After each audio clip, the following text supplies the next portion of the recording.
राज्य स्तरीय प्रगतिशील कृषक सम्मेलन में शामिल सभी किसान भाइयों स्व सहायता समूह के सदस्यों और सम्मानीय अतिथियों का मैं स्वागत करता हूं। आदरणीय प्रभु चावला जी का छत्तीसगढ़ की धरती पे विशेष रूप से स्वागत है। अभिनंदन, जोरदार ताली बजा के आप स्वागत करें। और इसी बीच में हमारे बहुत ही वरिष्ठ मंत्री और कृषि मंत्री आदरणीय रवि चौबे जी भी उपस्थित हैं, उनके लिए भी एक जोरदार ताली सभी किसान भाइयों से। सभी हमारे प्रभु चावला जी के पूरी टीम के सभी सदस्यों का भी इस मंच में मैं स्वागत करता हूं। छत्तीसगढ़ में मंच तो आपका है, लेकिन छत्तीसगढ़ की धरती हमारी है, तो छत्तीसगढ़ की धरती में आप सबका स्वागत है। सभी उपस्थित किसान भाइयों और बहनों, युवा साथियों और पत्रकार मित्रों, आदरणीय साथियों, हमारी सरकार बने लगभग 3 साल कुछ दिनों बाद पूरे हो जाएंगे। और 3 सालों का जो सफ़र है वो आप सबके साथ मिलकर हमने पूरे किए हैं। 3 साल पहले जब हमारी सरकार बनी तो लोगों को विश्वास नहीं था कि आप 25 रुपये क्विंटल धान कैसे देंगे। जब घोषणा पत्र में राहुल जी जो बोल गए हैं कैसे पूरा होगा, किसी किसान को विश्वास नहीं था। लेकिन लगातार जो हम लोग पद यात्रा के माध्यम से, किसान सम्मेलन के माध्यम से पूरे बस्तर से लेकर सरगुजा तक की जब यात्राएं की और उनके हर मुद्दे पे लड़ाई हम लोग लड़ते रहे, लोगों को विश्वास हुआ कि नहीं, एक बार इनको अवसर दिया जाए। पिछली सरकार ने तो हमें ठगा ही है। कभी 270 रुपये देने की बात करते थे, कभी 300 देने की बात करते थे, कभी 2100 रुपया क्विंटल देने की बात करते थे। भारतीय जनता पार्टी साथी भी कहते थे कि जब हम 2100 रुपये नहीं दे पाए तो कांग्रेस के लोग 2500 कहाँ दे पाएंगे। लेकिन हमारी सरकार बनी साहब और पहले दिन ही हमने लगभग 9000 करोड़ की ऋण माफ़ी की घोषणा की और वो सब किसान भाइयों को मिला। दूसरा 25 रुपये क्विंटल में धान खरीदी का फैसला किया। जो किसान पहले बेच चुके थे उसका भी पैसा दिए, जो किसान ऋण पटा दिए थे वो 1200 करोड़ रुपये उनके खाते में डाले। किसानों के खाते में न केवल ऋण माफ़ी का और 25 रुपये क्विंटल का पैसा गया, बल्कि 400 करोड़ से अधिक की राशि जो हमारी जल कर है उसका भी उनको लाभ मिला। और छत्तीसगढ़ में हम लोगों ने न केवल किसानों के लिए बल्कि गरीबों के लिए, मजदूरों के लिए, गृहिणियों के लिए सब काम किए हैं। जिसके 1 मिनट में कहना चाहूँगा, 1 रुपया किलो के हिसाब से 35 किलो चावल 65 लाख परिवार, 400 यूनिट तक की बिजली बिल आधा 39 लाख परिवारों को, और 13 लाख जो हमारे जंगल में जो रहने वाले भाई हैं तेंदुपत्ता संग्राहक, उससे हर साल लगभग 600 करोड़ रुपए के हम लोग तेंदुपत्ता खरीदने, जो देश भर में सबसे ज़्यादा 2500 प्रति मानक बोरक, तो मध्य प्रदेश में, हमारे छत्तीसगढ़ में 4000 रुपये प्रति मानक बोरक के दर से हम खरीद रहे हैं। लघु वनोपज केवल 7 खरीदते थे, आज के तारीख में 52 खरीद रहे हैं, और 52 खरीदने के साथ साथ उसका वैल्यू एडिशन भी कर रहे हैं। भारत सरकार ने कोई कसर नहीं छोड़ी साहब हमको परेशान करने के लिए। आप यदि समर्थन मूल्य से 1 रुपया भी अधिक देंगे वो बोनस कहलाएगा, और बोनस आप देंगे तो आपके चावल को एफसीआई में जमा नहीं किया जाएगा। हमने कहा हम राजीव गांधी किसान न्याय योजना लाए, उन्होंने कहा केवल आप मक्का में दे रहे हैं, गन्ना में दे रहे हैं, धान में दे रहे हैं और फसलों पे नहीं दे रहे हैं, इस कारण से आपका चावल जमा नहीं करेंगे। दूसरी साल उन्होंने कहा, हमने कहा वो जितने बरसात में जो भी फसल हो उस सब में हम 9000 रुपया प्रति एकड़ के हिसाब से इनपुट सब्सिडी राजीव गांधी किसान न्याय योजना के तहत देंगे, और उसको हमने दिया। 3 किस्त मिल चुके हैं सभी किसानों को, अब 4था किस्त मार्च में मिलेगा। इस समय दीपावली के ठीक पहले 1 नवंबर को हमने राज्य स्थापना दिवस के दिन दिया था, तो उसका लाभ पूरे प्रदेश के किसानों को मिला। न केवल किसानों को मिला बल्कि यहाँ के बाजार में रौनक थी। मैं उत्तर प्रदेश गया था, वहाँ के व्यापारियों से मुलाकात की, इस साल दीपावली कैसी रही। वहाँ के व्यापारियों ने कहा बहुत फीकी रही। मैंने कहा आपके रिश्तेदार छत्तीसगढ़ में रहते होंगे, आपके व्यापारिक संबंध छत्तीसगढ़ में होंगे। उन्होंने कहा हाँ, हम जानते हैं छत्तीसगढ़ में दीपावली न केवल किसानों के घर में रोशनी हुई, मजदूरों के घर में रोशनी हुई, बल्कि व्यापारी के भी मंदी का कोई असर नहीं। दीपावली खूब जोरदार यहाँ के व्यापारी मनाए। ये छत्तीसगढ़ है जिसमें सब वर्ग, चाहे मजदूर हो, चाहे किसान हो, चाहे वनवासी हो, चाहे वो व्यापारी हो, चाहे उद्योग नीति हमारी छत्तीसगढ़ की ऐसी साहब कि हमको कहीं रोड शो करने की ज़रूरत नहीं पड़ी, कहीं इन्वेस्टर मीट करने की ज़रूरत नहीं पड़ी। और बल्कि हमारी पॉलिसी ऐसे रही कि घर बैठे बैठे सीएम हाउस में ही बैठे बैठे 60,000 करोड़ के अधिक एमयू हमने कर लिए। तो ये छत्तीसगढ़ मॉडल है जिसके माध्यम से हम लोग काम कर रहे हैं। और अंतिम में मैं कहना चाहूँगा, इस साल भी धान खरीदी में कोई कसर नहीं छोड़ा प्रसारण करने के लिए भारत सरकार ने।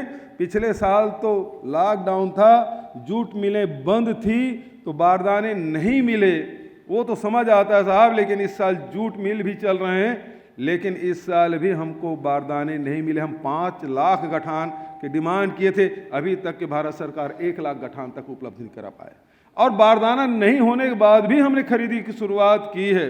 दूसरे तरफ आज तक के जब से एफसीआई में चावल खरीदी की व्यवस्था की गई, भारत सरकार हर साल अरवा का और उसना का एक निश्चित प्रतिशत एफसीआई में जमा कराते हैं। लेकिन ये पहली साल है कि भारत सरकार से फरमान जारी हुआ कि छत्तीसगढ़ से केवल अरवा चावल लिया जाएगा, उसना नहीं लिया जाएगा।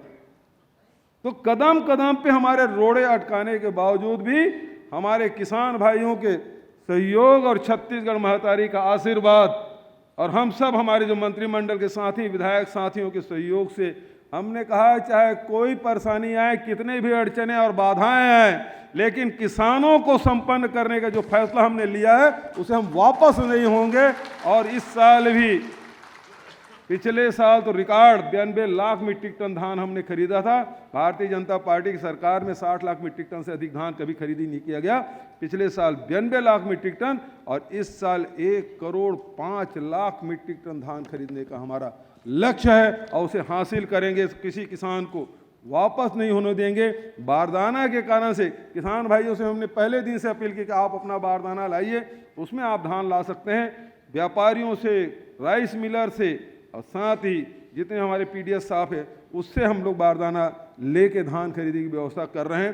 तो ये हमारी कृषि नीति, और पहली बार पूरे देश में अकेला राज्य छत्तीसगढ़ है जिसमें कोदो, कुटकी, रागी इसकी भी खरीदी की व्यवस्था की है। 3,000 रुपया कोदो के और 3100 से अधिक की राशि हमने रागी का समर्थन में घोषित किया। इस साल उसकी भी खरीदी करेंगे। पूरे देश में कहीं खरीदी नहीं होती, छत्तीसगढ़ में इसकी खरीदी की व्यवस्था हमने की है और उनको भी इनपुट सब्सिडी दिया जाएगा। तो ये सारी व्यवस्था हमने की है। तो मैं, क्योंकि आप सवाल पूछेंगे तो उसका जवाब दूंगा, मैं बहुत ज़्यादा और न करते हुए पुनः किसान भाइयों के, महात्मा गांधी ने कहा था कि हिंदुस्तान गांव में बसता है और उन्होंने ग्राम स्वराज की कल्पना की थी। हमने छत्तीसगढ़ में सुराजी गांव की स्थापना की है और उस सुराजी गांव में ये सारी व्यवस्था के अलावा आजकल तो साहब देश में जो गाय है वो राजनीति का कारण बन गया है, मॉब लिंचिंग का कारण बन गया है। पूरे हरिशंकर प्रसाद जी कहते थे कि पूरी दुनिया में गाय है वो दूध देने का काम करती है, अकेले हिंदुस्तान है जहां गाय दूध नहीं वोट दिलाने के काम करती है। तो ये जो स्थिति है उसे हमने परिवर्तित किया, गौठानों का निर्माण किया, 2 रुपया प्रति किलो के हिसाब से गोबर खरीदने की व्यवस्था की और अभी तक 114 करोड़ रुपये के 59 लाख क्विंटल हमने 57 लाख क्विंटल गोबर की हमने खरीदी कर ली है। वर्मी कंपोस्ट बनाया। पूरे देश में डीएपी के लिए हाहाकार है, लेकिन कोई इसका आवाज़ नहीं उठा रहा है। उत्तर प्रदेश में हो, मध्य प्रदेश में, जहाँ उत्तर प्रदेश में चुनाव है, पंजाब में चुनाव है, डीएपी नहीं मिल रहा है। मध्य प्रदेश में लाइन लगी है, बहुत से FIR हुए हैं। उत्तर प्रदेश में लाइन लगे, ललितपुर में लोगों की मौत हो गई। लेकिन छत्तीसगढ़ में डीएपी की कमी तो हुई, हमको 70% ही डीएपी जितने डिमांड था उसका 70% दिया गया। लेकिन हमारे जो वर्मी कंपोस्ट हमारे स्व सहायता समूह की जो बहनें बनाई थी उससे मिला के इस साल डीएपी की कोई कमी नहीं। लेकिन इस मंच के माध्यम से मैं कहना चाहता हूँ, इस साल तो पंजाब का चुनाव है साहब, इस कारण से जैसे तैसे डीएपी मिल रहा है, लेकिन अगले साल डीएपी या तो महंगे दर पे मिलेगा या फिर मिलेगा ही नहीं। भारत सरकार डीएपी क्यों उपलब्ध नहीं करा पा रही है, ये सबसे बड़ी चिंता की बात है। और भारत सरकार की तरफ से अभी तक के कोई अधिकृत बयान नहीं आया कि डीएपी की कमी का कारण क्या है। क्या फर्टिलाइजर फैक्ट्रियां उत्पादन कम कर रही है, या किसानों की डिमांड बढ़ गया है, या फिर रॉ मटेरियल जो बाहर से आता है वो नहीं आ पा रहा है। तो किस कारण से डीएपी के कमी हुई है, इसके बारे में भारत सरकार के कृषि विभाग बिल्कुल मौन है। और मैं समझता हूं कि यदि डीएपी नहीं मिला तो आने वाले वर्षों में हमारे खाद के उत्पादन में कमी आएगी और इसका सीधा असर किसानों पे पड़ेगा, हिंदुस्तान के अर्थव्यवस्था पे पड़ेगा। लेकिन छत्तीसगढ़ में हमने उसकी व्यवस्था कर ली है। भारत सरकार डीएपी कम भी दे तो पर भी हमारे गांव के महिलाएं, हमारे स्व सहायता समूह की जो बहनें हैं, वो जो हमारे वर्मी कंपोस्ट बना रहे हैं, सुपर कंपोस्ट बना रहे हैं, उसके माध्यम से डीएपी के और यूरिया की प्रतिपूर्ति हम वर्मी कंपोस्ट के माध्यम से कर लेंगे और इससे निश्चित रूप से हमारे कृषि में उत्पादन में कोई कमी नहीं आने देंगे।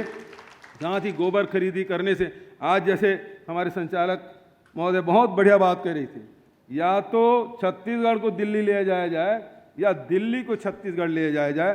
तो छत्तीसगढ़ से हम जाने वाले नहीं साहब, दिल्ली को लाना है तो छत्तीसगढ़ ले आइए। बिल्कुल हमारा शुद्ध वातावरण है छत्तीसगढ़ का। यहाँ पराली जलाने का नहीं बल्कि पैरा इकट्ठा करके हम गौठान में लाते हैं और जो पराली जलाने से जो कार्बन उत्सर्जन होता है उससे बचने के लिए गौठानों को हमने 40,000 रुपये प्रति गौठान के हिसाब से 7,777 गौठानों को हमने दिया है। और वो पराली है वो गौठान में लाए जा रहे हैं, मवेशियों को उसको चारा के रूप में दिया जा रहा है। हालांकि चारागाह भी हम लोग बनाए हैं, लेकिन हमने किसानों से अपील की है कि पैरा न जलाएं। बहुत सारे किसान हमारे इस बात अपील को, करीब 70-80% किसान इस अपील को स्वीकार करते हुए, पराली जलाने का काम यहाँ नहीं हो रहा है, इस कारण से कार्बन उत्सर्जन नहीं हो रहा है, तो फसल चराई भी बचा रहे हैं, कार्बन उत्सर्जन भी हम कम कर रहे हैं, साथ ही जो रोड एक्सीडेंट होता था उसमें भी कमी आई है और गौ माता के सही मायने में सेवा, ये हमारे किसान भाई जो गांव-गांव में रहते हैं उनके माध्यम से हम कर रहे हैं। तो गाय हमारे लिए भावनात्मक हमारा रिश्ता तो है, लेकिन उसे अर्थव्यवस्था से भी हमने जोड़ा है। गोबर बेच के भी लोग हवाई यात्रा कर रहे हैं। कल ही मैंने पेपर में पढ़ा कि वो अपनी बच्ची के लिए लैपटॉप खरीदे हैं गोबर बेच के, तो कोई अपने पत्नी के लिए मंगलसूत्र खरीद रहे हैं, तो कोई अपना मकान बना रहा है। और कुछ एक तो मैंने वीडियो कॉन्फ्रेंस में बात की तो बोले शौचालय तो पिछले समय का बना था, वो तो केवल दिखाने के लिए बना था। अभी गोबर जो बेचे हैं, गोबर बेच के हम शौचालय भी बना रहे हैं। और एक अंतिम बात कह के मैं अपनी बात समाप्त करूंगा। मुंगेली जिले की बात है, प्रदीप भाई वहाँ गए हुए थे, उन्होंने मुझे पत्र लिखा, भारतीय जनता पार्टी को, वो जिले के कोषाध्यक्ष, वो उन्होंने पत्र मुझे लिखा कि मेरे पास करीब पहले 20 मवेशी थे, जानवर थे, जब से गोधन न्याय योजना आपने शुरू किया है इसको बढ़ा के 60-80 मैंने कर लिए जानवर, लेकिन ये लॉकडाउन के कारण से गोबर खरीदी आपने बंद कर दिया साहब, तो मेरी मानसिक स्थिति खराब हो रही है। अब स्थिति ये है कि नहीं खरीदूंगा तो वहाँ के जिले के उनके पदाधिकारी की मानसिक स्थिति खराब होती है, और खरीद रहा हूँ तो प्रदेश के भारतीय जनता पार्टी के नेताओं की मानसिक स्थिति खराब हो रही है, क्योंकि उनके पास कोई काट नहीं है, क्योंकि गाय के नाम से आज तक के वोट मांगते रहे, लेकिन गाय की सेवा करने का काम वर्तमान में कांग्रेस की छत्तीसगढ़ की सरकार कर रही है। वो सब किसान भाइयों के सहयोग से, इन्हीं शब्दों के साथ मैं आप सबको धन्यवाद देता हूं। और चावला जी के जो अभी ज़बरदस्त कभी गूगली कभी फास्ट बॉल आएगा, उसे झेलने के लिए मैं जा रहा हूं। बहुत बहुत धन्यवाद। जय हिंद, जय छत्तीसगढ़।